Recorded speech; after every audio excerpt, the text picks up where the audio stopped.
بات سمجھنی چاہیے کہ یہ جو گریٹر اسرائیل والی بات ہے یا ہیکل سلیمانی کی تعمیر کا خواب ہے، اور اسی طرح سے یہ جو آرمیگیڈون کہلاتے ہیں، جو امریکہ میں وہ عیسائی کہ جو یہ سمجھتے ہیں کہ ایک بڑی جنگ ظہور دجال سے پہلے جو ہے وہ ہوگی، یہ وہ سارے لوگ ہیں کہ جنہوں نے ابھی ٹرمپ کے ساتھ اوول آفس میں وہاں بیٹھ کر جو ہے وہ اپنی دعا کرائی ہے، پرارتھنا کی ہے سمجھ لیں، اور اپنے ان دعاؤں کا اظہار کیا ہے کہ جس میں وہ ایک بڑی جنگ کی بات کر رہے ہیں۔ انہوں نے اس کو مذہبی رنگ دیا ہے۔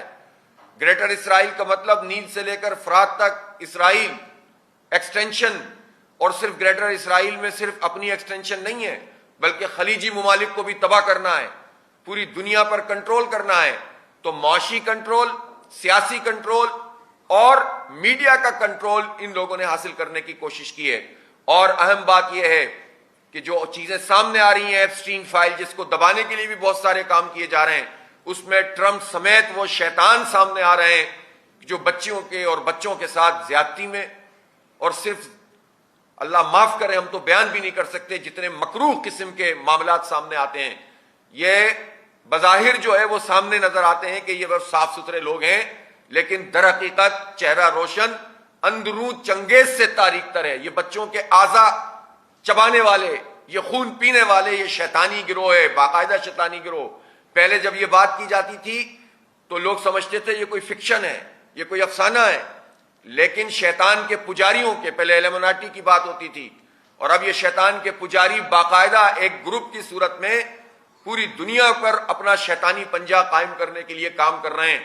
اور یہ وہ لوگ ہیں کہ جو انسانیت پر بدنما داغ ہیں، ان سے محفوظ رہنے کے لیے پوری انسانیت کو اکٹھا کرنا پڑے گا، باضمیر انسانوں کو اکٹھا کرنا پڑے گا۔ یہ نسل انسانی اگر اپنے بچوں کو بچانا چاہتی ہے ان شیطانوں سے، تو ان کے خلاف ایک محاذ بنانا پڑے گا پوری دنیا میں، اور ان کا مقابلہ کرنا پڑے گا۔ ہم یہ سمجھتے ہیں کہ اس وقت جو ایران پر حملہ کیا گیا ہے، جس بڑے پیمانے پر انہوں نے سویلین آبادیوں پر بم پھینکے ہیں، ریفائنریز پر بم پھینکے ہیں، ہزاروں کی تعداد میں روز میزائل یہ لوگ داغتے ہیں، لیکن ہم ایران کی قوم کو خراج تحسین پیش کرتے ہیں، اور اس کی لیڈرشپ کو بھی، کہ ان کے سپریم لیڈر آیت اللہ خامنائی صاحب کی شہادت کے بعد ٹرمپ یہ سمجھ رہے تھے کہ اب تو رجیم چینج ہو جائے گا، لوگ باہر آ جائیں گے اور ہم حکومت تبدیل کر دیں گے۔ جیسے وینزویلا میں انہوں نے صدر اور اس کی بیوی کو پکڑا اور رجیم چینج کر دی، وہ سمجھ رہے تھے ایران بھی اسی طرح کی کسی چیز کا نام ہے۔ انہیں تاریخ کا نہیں معلوم، یہ اسسمنٹ میں ہمیشہ غلطی کرتے ہیں، اور یہی ہوا کہ کوئی رجیم چینج کا تصور وہاں نہیں ہے، بلکہ خامنائی صاحب کی، آیت اللہ خامنائی کی شہادت نے ایرانی قوم کو مزید اکٹھا کر دیا ہے، اور ان کا ایک سسٹم ہے۔ اب جو آیت اللہ مجتبیٰ خامنائی صاحب کو انہوں نے اس وقت جو ہے وہ منتخب کر لیا ہے اپنے سپریم لیڈر کے طور پر، تو یہ ان کا اپنا ایک سسٹم ہے، اور اس سسٹم کے تحت جو ہے وہ ایک کے بعد دو اور دوسرے کے بعد تیسرا، تو ظاہر ہے ایران نے اپنے مسلز کا مظاہرہ کیا ہے۔ البتہ ہم یہ سمجھتے ہیں کہ خلیج میں جو اس وقت صورتحال ہے اس میں بھی اچھی میڈیشن کی ضرورت ہے، اور میرا خیال ہے کہ ایران کے اس اقدام کو ہم سراہتے ہیں کہ جنہوں نے واضح کیا ہے کہ ہم کسی سویلین ہدف کو ہدف نہیں بنانا چاہتے، کسی حکومت کے خلاف نہیں ہے، بلکہ ہم امریکی اڈے جہاں جہاں موجود ہیں وہاں سے اگر ہم پر اٹیک کیا جائے گا تو ہم وہاں اٹیک کریں گے، اور یہ بات بالکل جائز ہے۔ لیکن ہم یہ سمجھتے ہیں کہ اس وقت جو خطے کی صورتحال ہے اس کو آگ اور خون میں مبتلا کیا ہے امریکہ اور اسرائیل نے۔ بھارت کے نریندر مودی نے ایران پر حملے سے پہلے اسرائیل کا دورہ کیا اور ان کا ساتھ دینے کا اعلان کیا۔ یہ تثلیث خبیثہ دنیا کا امن تباہ کر رہی ہے، اور اس کے مقابلے میں ہمیں پوری امت کو اکٹھا کرنا ہوگا۔ میں اس موقع پر ان لوگوں کے حوالے سے بھی بات کرنا چاہتا ہوں جو اس وقت بھی شیعہ سنی تفریق پیدا کرنے کی کوشش کر رہے ہیں۔ اس وقت جو ایران کے خلاف بات کر رہا ہے وہ امریکہ اور اسرائیل کے ایجنٹ کا کردار ادا کر رہا ہے۔ یہ بات آپ سمجھ لیں کہ جب حملہ ایران پر ہوا ہے اور امریکہ اور اسرائیل نے کیا ہے، اور بھارت اس میں شامل ہے کسی درجے میں، اور کوئی اگر ایران کے خلاف کمپین چلانا شروع کر دے، ماضی کی چیزیں نکالنا شروع کر دیں، تو ماضی تو پھر بہت ساری چیزیں نکلتی ہیں، لیکن اس لمحے موجود میں کون سامنے کھڑا ہوا ہے؟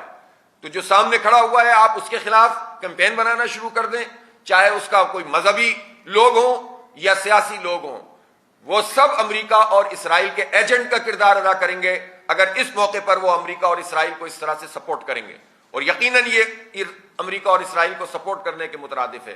لہذا پوری پاکستانی قوم اس وقت ایران کے ساتھ ہے اور ہم یہ سمجھتے ہیں کہ یہ جنگ بند ہونی چاہیے. چائنا اور رشیا کو بھی اپنا کردار ادا کرنا چاہیے.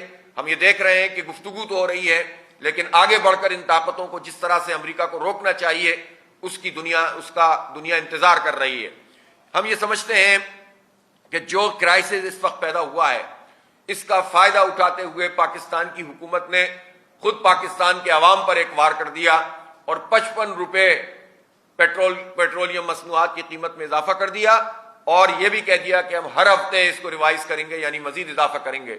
ہم یہ سوال پوچھنا چاہتے ہیں کہ پاکستان میں تو اس وقت پیٹرول کی جو درآمد ہے اس میں کوئی کمی ہوئی نہیں ہے. 28 دن کا تو اسٹاک خود حکومت نے بتایا کہ باقی ہے. جب اسٹاک موجود ہے تو آپ نے پیسے کیسے بڑھا دیے اور وہ بھی 55 روپے. پھر اس میں تماشا یہ ہے کہ آلریڈی آپ 80 روپے کی لیوی وصول کر رہے تھے. اس لیوی کا پیٹرولیم مصنوعات سے کوئی تعلق نہیں ہے لیکن 20 روپے لیوی میں بھی اضافہ کر دیا. گویا اس موقع سے بھی فائدہ اٹھا کر ایف بی آر کی نااہلی کو ختم کرنے کے لیے عوام سے براہ راست ٹیکس وصول کرنے کا سلسلہ جاری ہے. ان حالات میں جن لوگوں نے بھی یہ کام کیا ہے ان کو شرم آنی چاہیے. صورتحال اس وقت یہ کہ میں آپ کو بتاتا ہوں کہ اس کا اثر کس پہ پڑے گا. ایک موٹر سائیکل والا جب اپنی موٹر سائیکل چلاتا ہے اور دن میں اگر وہ 1 لیٹر پیٹرول خرچ کرتا ہے, یہ موٹر سائیکل چلانے والے کون لوگ ہیں؟ کراچی میں 50 لاکھ سے زائد موٹر سائیکلیں ہیں, پورے ملک میں 2.5 کروڑ موٹر سائیکلیں ہیں, بائکس ہیں. ان میں طلبہ ہوتے ہیں, مزدور ہوتے ہیں, مڈل کلاس لوگ ہوتے ہیں, اپنی پوری فیملی کو ایک موٹر سائیکل پہ بٹھا کر سفر کر رہے ہوتے ہیں بیچارے, اس لیے کہ کوئی بلک ٹرانسپورٹ پاکستان میں اویلیبل نہیں ہوتی پراپر طریقے سے.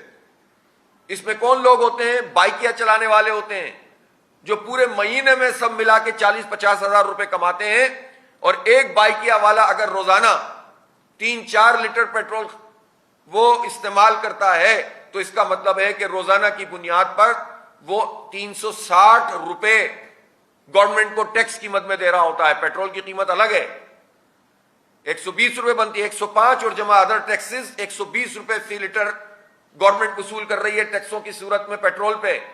تو ایک بائکیا چلانے والا, ایک ان ڈرائیو چلانے والا, ایک جو ہے وہ فرد کہ جو اپنے یونیورسٹی اور کالج میں جا رہا ہے, تو وہ لوگ روزانہ کی بنیاد پر گورنمنٹ کو اتنے پیسے دے رہے ہیں.